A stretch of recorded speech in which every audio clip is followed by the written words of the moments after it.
नाजरीन कराम, अफगानिस्तान की सूरत हाल इस वक्त इंतहाई ख़राब है। चीनी वफद की मुलाकात के दौरान अफगान वजारत खारजा पर खुदकुश हमला किया गया है, जिसमें 20 अफराद के हलाक होने की इत्तला सामने आ रही है, जबकि हमला आवर ने अपने आप को धमाके से उड़ा लिया है और एक सिक्योरिटी एहलकार ने अंदर जाने से रोकने की कोशिश की।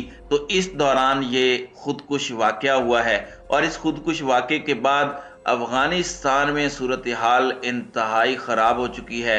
चीन इससे कबल अफगानिस्तान के साथ 25 साला एक मुआहदा कर चुका है, जिसके मुताबिक चीन अफगानिस्तान की सूरत हाल को बदलने के लिए और खुशहाली लाने के लिए काम कर रहा है। मगर ये हमला किस तरह से चीन और अफगानिस्तान के ताल्लुकात पर असरअंदाज होगा, इस पर हम आज की वीडियो में बात करेंगे। जबकि रेड जोन में ये जो वाकया हुआ है खुदकुश हमले का, इस पर तालिबान ने तहकीकात शुरू कर दी हैं। इस पर हम आज की वीडियो में बात करेंगे।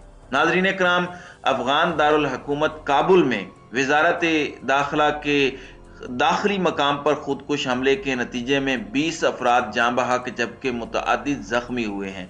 हुकाम के मुताबिक हमला आवर ने उस वक्त खुद को धमाके से उड़ाया जब उसे एक सिक्योरिटी एहलकार ने अंदर जाने से रोकने की कोशिश की। धमाके के वक्त चीनी वफद की अफगान हुकाम से मुलाकात तय थी, ताहम अफगान वजारत इत्तलाआत ने वाक़े के वक्त चीनी वफद की मौजूदगी से लाइल्मी का इजहार किया है। वाक़े के बाद तालिबान फोर्सेस ने इलाके को घेर कर जाए वकुआ से शवाहिद इकट्ठे करके तहकीकात शुरू कर दी है। अल जजीरा की रिपोर्ट के मुताबिक अफगान वजारत खारजा के दाखिली मकाम पर खुदकुश हमले के नतीजे में 20 अफराद हलाक हुए हैं, जबकि कई दर्जनों जख्मी हैं। इस हवाले से अफगान वजारत इत्तलाआत के एक ओहदेदार ने खुदकुश हमले की तस्दीक करते हुए बताया कि हमला आवर का मंसूबा इमारत के अंदर दाखिल होकर तबाही मचाना था, ताहम एहलकार के रोके जाने पर उसने खुद को वहीं धमाके से उड़ा दिया। काबुल सिक्योरिटी डिपार्टमेंट के तर्जुमान खालिद जदरान के मुताबिक वाक़े के बाद फोर्सेस की भारी नफरी वजारत दाखिला की खारजा की तरफ और अतराफ में तैनात कर दी गई है, जिन्होंने शवाहिद इकट्ठे करके तहकीकात शुरू कर दी हैं। इन्होंने धमाके में 5 अफराद के हलाक होने की तस्दीक की है। धमाके से मुतालिक अफगान वजारत दाखिला और खारजा का बयान अब तक सामने नहीं आया। धमाका मकामी वक्त के मुताबिक शाम 5 बजे हुआ, जब चीनी वफद वजारत खारजा में अफगान हुकाम से मुलाकात कर रहा था। इस हवाले से अफगान वजारत इत्तलाआत व सकाफत के नायब सदर मुहाजिर फराही का कहना है कि बुध को चीनी वफद की अफगान हुकाम से मुलाकात तय थी, ताहम मुझे इल्म नहीं कि धमाके के वक्त वफद इमारत के अंदर मौजूद था या नहीं। धमाके के वक्त सरकारी मुलाजिमीन और काम के सिलसिले में आने वाले अफराद की बड़ी तादाद मौजूद थी।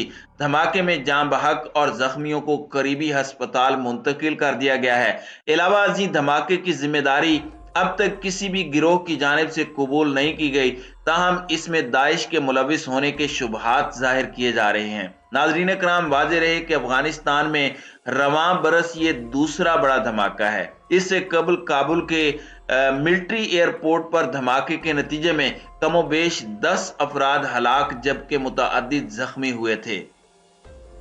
अल जजीरा के मुताबिक हमला आवर का टारगेट चीनी वफद था। जैसा कि मैं आपको पहले बता चुका हूं कि चीन अफगानिस्तान के अंदर गुज़श्ता एक बरस से ताल्लुकात बहाल करने की कोशिश कर रहा था। चीन अफगानिस्तान के अंदर मुख्तलिफ इलाकों से कीमती मादनियात और धाते निकालने के लिए एक बड़ा मुआहदा अफगान हुकाम के साथ तय कर चुका है। ये 25 साला मुआहदा है, जिसमें कई शिकों के साथ साथ एक शिक ये भी शामिल है कि चीन अफगानिस्तान की तरक्की के लिए काम करेगा। अब इस हमले के बाद क्या ये चीन और अफगानिस्तान के ताल्लुकात पर असरअंदाज होगा, इस हवाले से आने वाले वक्त में पता चलेगा कि इस वाक़े के किस कदर असरात चीन और अफगानिस्तान के ताल्लुकात पर पड़ते हैं।